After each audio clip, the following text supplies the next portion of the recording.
le contamos algo que nos sospechábamos muchísimos mexicanos desde hace tiempo, pero no se había publicado, documentado, que la minería es básicamente un gran mito, que ni genera desarrollo, ni da empleos a las comunidades donde se lleva a cabo esta actividad, pero qué bien contaminan. Sí, eso concluye el anuario 2018, Actividades Extractivas en México, que realiza la organización Fundar. En los centros productores de plata de lugares como Fresnillo, como Mazapali, como Chalchihuites, oiga esto, en estos centros productores de plata, el 58% de la población vive en pobreza. Sí, esto es en Zacatecas, en Fresnillo, por cierto, de donde es Ricardo Monreal, sí. Mazapil y Chalchihuites. El 58%, efectivamente, como tú dices, Alejandro, el 58% de la población vive en pobreza. El 64% obtiene un ingreso inferior a la línea del bienestar. El 35% carece de servicios básicos en la vivienda. El 13.16% no tiene acceso a servicios de salud. Y mire usted, un 25% presenta rezago educativo. O sea, puro cuento, pues, que la minería le deje algo a los mexicanos. Y nos vamos a enlazar con Beatriz Olivera, quien es pues una de las investigadoras que desarrolló este ambicioso proyecto que, como le decíamos, se llama Actividades Extractivas en México. Es el anuario 2018. Nos da gusto recibirla aquí en Los Periodistas. Bienvenida, Beatriz Olivera. Hola, ¿qué tal, Alejandro, Álvaro? Buenas tardes, un saludo a su auditorio. Muchísimas gracias, Beatriz Olivera, investigadora de Fundar. Bienvenida a Los Periodistas otra vez. Gracias. Mire, bueno, todo lo que estoy viendo, los datos que ustedes arrojan en el análisis es verdaderamente demoledor. A ver, otro de los datos que ustedes dan a conocer el día de hoy. En los centros productores de oro, le hablábamos hace un momento de La Plata, en Caborca, Mazapali, Ocampo, la pobreza que tienen ahí, o sea, esas comunidades que de donde se saca el oro, la pobreza ahí es del 50% de los habitantes. El ingreso del 55% está por debajo de la línea de bienestar. Un 29% carece de servicios básicos. O sea, llegan y se llevan básicamente todo y no le dejan nada a las comunidades. Eso es lo que yo entiendo del informe, Beatriz. Sí, así es. Justo lo que nosotros quisimos hacer al generar estas cifras, pues es contrastar estos discursos de desarrollo, de bienestar que llegan las empresas y gobiernos a venderle a las comunidades. Normalmente lo que hacen las grandes empresas mineras y, como decía hace un momento, los gobiernos también, tanto a nivel local como a nivel estatal e incluso federal, pues es señalar que una vez que se realice la actividad extractiva, es decir, que se retire el oro y la plata y que se extraiga y que se lleve a cabo toda la actividad minera, pues que se va a detonar una gran cantidad de empleos en las comunidades, que va a llegar el bienestar, que todo el mundo va a vivir mejor, y lo que encontramos pues es absolutamente lo contrario. Nos llama mucho la atención, por ejemplo, que en estas partes, en estos municipios que ustedes señalan, la actividad minera no se realiza desde hace 2 años. Son actividades, son municipios que han desarrollado estas actividades desde hace décadas, incluso algunos desde la época de la colonia, sí, como en el caso de Zacatecas, en Mazapil, Fresnillo. Y entonces, en todo este periodo de tiempo, la actividad minera no ha podido ser ese motor de desarrollo local, ¿no? Nosotros creemos que con esta información que estamos arrojando, además de algunos otros datos que encontramos también, como el tema del empleo, por ejemplo, documentamos que menos del 1% del empleo asegurado en el país, es decir, empleo que cuenta con seguridad social, proviene de las actividades extractivas, ¿no? Entonces, pues que no nos engañen con estos discursos de desarrollo y con estas falsas promesas estas grandes empresas. Para nosotros es muy importante señalar que efectivamente esto es un mito y por ello esta categoría que tiene la minería como de utilidad pública y de carácter preferente que le otorga incluso la ley, pues tiene que ser derogada, ¿no? Nosotros justo cuestionamos ¿para quién es útil la minería? Porque no es de utilidad pública, lo están demostrando las cifras, no deja en mejores condiciones de vida a las comunidades, no hay verdaderas fuentes de empleo que también permitan a la gente poder tener una vida mejor. Contrario a ello, pues hay contaminación, hay una gran devastación ambiental, sobre todo cuando se hace minería a cielo abierto. Claro. Entonces, pues no vemos dónde está la utilidad pública, ¿no? Estamos hablando con Beatriz Olivera, ella es investigadora de Fundar, que nos entrega esta investigación sobre el mito de la minería que genera progreso a las comunidades.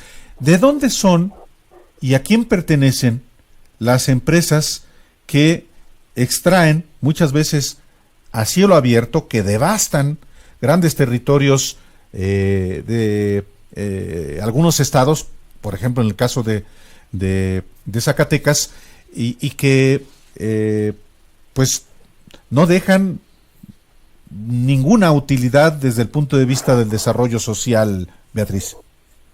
Pues tenemos empresas de diferentes partes del mundo, principalmente canadienses, ¿no? Como es bien sabido, Canadá es uno de los principales una de los principales accionistas en estos temas mineros. También hay empresas estadounidenses y también hay empresas mexicanas. Aquí en realidad lo que nosotros concluimos es que el extractivismo no tiene nacionalidad. Lo que encontramos es que independientemente del país de origen que esté encargado de la minería, los abusos y las violaciones que se cometen pues son por igual, ¿no?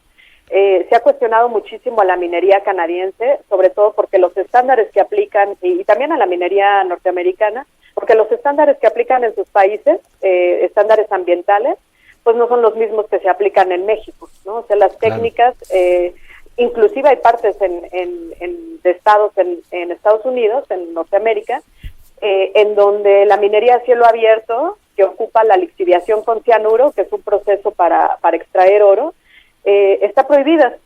Curiosamente aquí en México, pues estas mismas empresas hacen lo que le venga la gana. Exactamente. Es básicamente porque los dejan, porque también, por ejemplo, Grupo México, pues usted lo puede recordar, tú lo puedes recordar también, Beatriz, por uno de los últimos incidentes, el mayor incidente de contaminación de los últimos años, que es lo de Río Sonora. Grupo México viene contaminando México y es de Germán Larrea, un mexicano. O sea, pero en Perú, apenas el 11 de agosto pasado, los campesinos que estaban en lucha contra Germán Larrea y contra Grupo México por el proyecto Tía María, que terminaron ganándoles, parando a Grupo México, y Perú, el gobierno peruano se vio en la necesidad pues de cancelarles el proyecto. Es decir, también depende qué tan dejados son los pueblos, porque también en España a Grupo México le han paralizado varios proyectos, pero los canadienses que no hacen ese cochinero en su casa vienen y lo hacen aquí con toda libertad. ¿Por qué? Pues porque tenemos este tipo de gobiernos. Claro, y también tenemos un marco regulatorio que se los permite, ¿no? La ley minera en su artículo 6 otorga el carácter de utilidad pública y por tanto de preferencia a la minería. Esto significa que la actividad minera es preponderante, va a tener mayor jerarquía que cualquier otra actividad que se realice sobre un territorio, exceptuando la extracción de hidrocarburos y la generación eléctrica. ¿De cuándo es esa ley, Beatriz? Es del 92. Es durante Salinismo. Salinas, sí, Carlos Salinas. Sí, y posteriormente se hizo una modificación en el 2014. Esas leyes fueron pensadas, esas leyes fueron pensadas para favorecer a la industria, para otorgarle poderes, inclusive que entran en total violación con los derechos humanos, ¿no? Y la minería, en este caso, pues es una actividad que mata prácticamente cualquier otra actividad, ¿no? Y miren, por ejemplo, el caso de Wirikuta, ¿no? Sí. Este cerro sagrado ceremonial que existe en San Luis Potosí.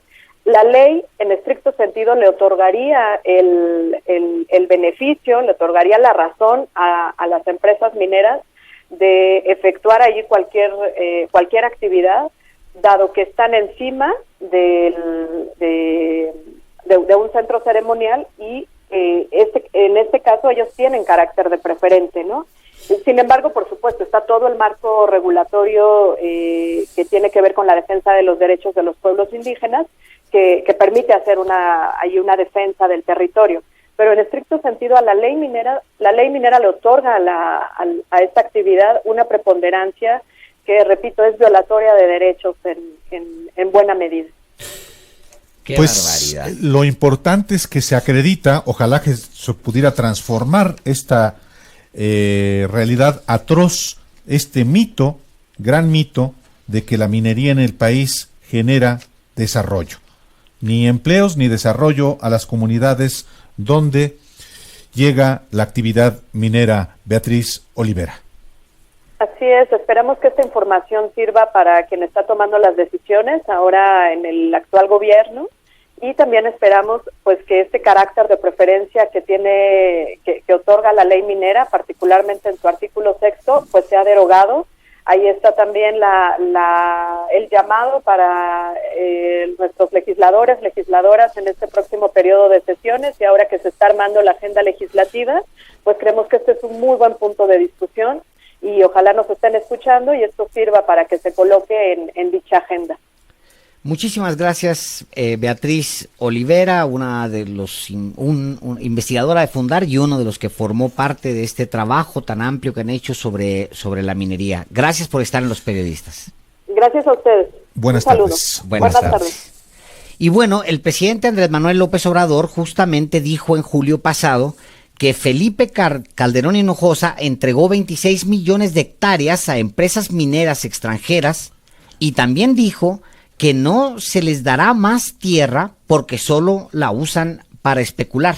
Sí, López Obrador dijo que el general Lázaro Cárdenas entregó 18 millones de hectáreas para 1 millón de familias campesinas, pero Calderón le dio esos 26 millones de hectáreas a las minas para la explotación. Lázaro Cárdenas repartió entre 1 millón de familias 18 millones de hectáreas. Calderón 26 millones de hectáreas para minas. Y bueno, así lo cuenta López Obrador en julio pasado. Cárdenas, repito, entregó 18 millones de hectáreas para 1 millón de familias campesinas.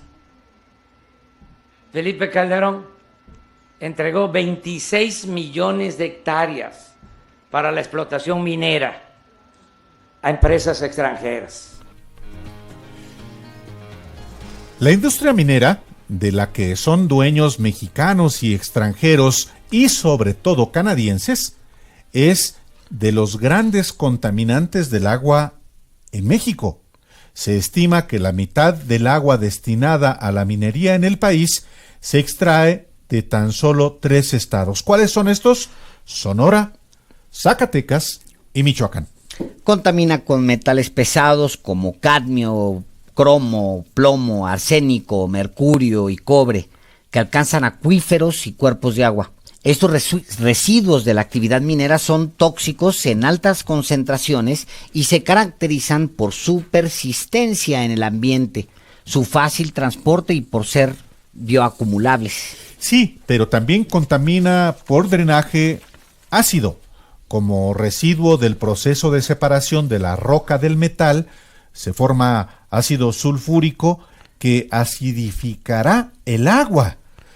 Cuando el drenaje ácido termina en un cuerpo de agua, pues las posibilidades de sobrevivencia de la flora y la fauna son mínimas y los efectos en la salud humana son muy, muy importantes. 3 de los hombres más ricos de México son también actores importantes de la industria minera. ¿Quiénes? Carlos Slim, Alberto Balleres y, por supuesto, Germán Larrea.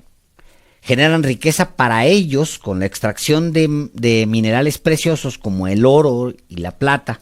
Administran decenas de miles de concesiones que les ha dado el Estado mexicano. Efectivamente. Y bueno, nos ponemos ahora en contacto con Fermín Ledesma Domínguez. Es un investigador que lleva tiempo en campo recorriendo pueblos del sur para documentar el abuso de la industria minera sobre las poblaciones indígenas. Muy buenas tardes, Fermín Ledesma. Bienvenido a Los Periodistas. Gracias, Alejandro y Álvaro. Muchas gracias por esta oportunidad. En efecto, como acabamos de escuchar, la industria minera en este país está haciendo un verdadero desastre en términos ambientales, en términos de las comunidades también. Ha confrontado a algunas comunidades y, en efecto, uno de los mayores beneficiarios de estas concesiones mineras ha sido Carlos Slim. La zona que yo he recorrido, como bien dices, es la zona de Chiapas, en el norte del estado de Chiapas, sí, donde desde hace más de 15 años tiene Carlos Slim una concesión minera de Minera Frisco, que está explorando 890 hectáreas. Es una minería de socavón, es subterráneo. El predio que tiene legalmente esta minera es de 140 hectáreas, pero bajo el socavón, de manera subterránea, está explorando más de 800 hectáreas. Esto diríamos que en términos ambientales es una devastación, pero también en términos legales y jurídicos, bueno, estaríamos ante una irregularidad. Porque, a ver, explícalo un poco más para la audiencia, es decir, tiene por debajo de la tierra, se ha ido extendiendo y explotando, ¿correcto? O sea, más allá de la tierra que tiene concesionada, ¿eso es lo que quieres decir? Así es, en efecto, la superficie de la propiedad de Minera Frisco es de solo 140 hectáreas, pero la concesión minera que tiene autorizado Minera Frisco es de más de 870 hectáreas, es decir, muy probablemente por debajo, de manera subterránea, ha avanzado la excavación. Los propios pobladores, porque no se puede accesar completamente a la mina, dicen que hay algunos tienen 3 o 4 kilómetros bajo tierra, y una denuncia constante de la población afectada es el uso intensivo de explosivos. Es decir, viven encima de donde alguien abajo se apropió de su tierra y está utilizando explosivos. Así es, efectivamente. Bueno, y esto ha repercutido en muchos efectos ambientales. Y bueno, y las autoridades, los gobiernos, pues empezando con los alcaldes de estas comunidades, siguiendo obviamente con los congresos locales y por supuesto con los gobernadores. De hecho ese estado estaba en manos del partido Disque Verde, ¿no? Sí, la minería en general en Chiapas, como en todo el país, incluso en el mundo, no se explica sin una estela de corrupción que tiene que ver primeramente con las autoridades a nivel nacional. Y un segundo nivel de complicidad tiene que ver justamente con las autoridades locales, sean del verde, sean de izquierda o de derecha. Eso no importa para los intereses de la minería. Entonces, hay una relación estrecha de complicidad entre la minería y las autoridades locales. ¿Cómo logran articular esto? Pues en algunos casos financiando campañas políticas, dando algunos despensas, algunos materiales que puedan servir incluso a las propias comunidades. Es decir, la minería también se presenta como una falsa filantropía para que las comunidades acepten estos proyectos mineros. Claro. Es inaudito lo que se ha vivido. Hay posibilidades, cambiando las autoridades de partido en el país a nivel federal, con Andrés Manuel López Obrador en la presidencia, con Rutilio Escandón como gobernador de Chiapas y como presidentes municipales de otro signo político, ahí donde en el caso, por lo menos en el caso de Chiapas, hay actividad minera. Las posibilidades de cambiar no existen por ahora. ¿Por qué? Sencillamente las reglas del juego, en este caso el marco jurídico de la ley minera, pues es la misma, no ha habido ninguna modificación, y entonces mientras estas reglas existan, las condiciones para de explotación y de extracción van a seguir siendo las mismas, ¿no? Incluso el actual gobierno ha anunciado que si bien ya no va a dar más concesiones, más autorizaciones, pero con las que tiene el país, que ahora escuchamos que son de 26 millones, pues es suficiente para devastar este país. Entonces, creo que si mientras no se cambien las reglas del juego, es decir, los marcos institucionales, los marcos la ley minera misma, ¿no? La ley minera, la tenemos que echar abajo o cambiar las reglas, y creo que en la medida que eso se modifique, podría haber cambios a nivel local. Hijo, pues qué barbaridad, es desolador. Y localmente son poblaciones en Chiapas, por lo menos muchas de ellas con un atraso educativo importante, ya no se diga la pobreza, la marginación, todo esto que sabemos que donde Chiapas es campeoncísimo, sino también hasta la posibilidad de comunicarse, de exigir en una lengua que no es la tuya, que es el español. O sea, estamos hablando de indígenas que muchas veces no tienen ni siquiera el uso de la lengua para ir y plantarse frente a una autoridad. Sí, claro, esto es muy bien aprovechada por las empresas mineras. Yo lo que sostengo a partir del recorrido que hago en trabajo de campo es que la minería en México, particularmente en esta porción de Chiapas, lo que está creando son verdaderas zonas de sacrificio, en tanto que deja agua contaminada, en tanto que el alto manejo de explosivos y las cuestiones sociales y económicas.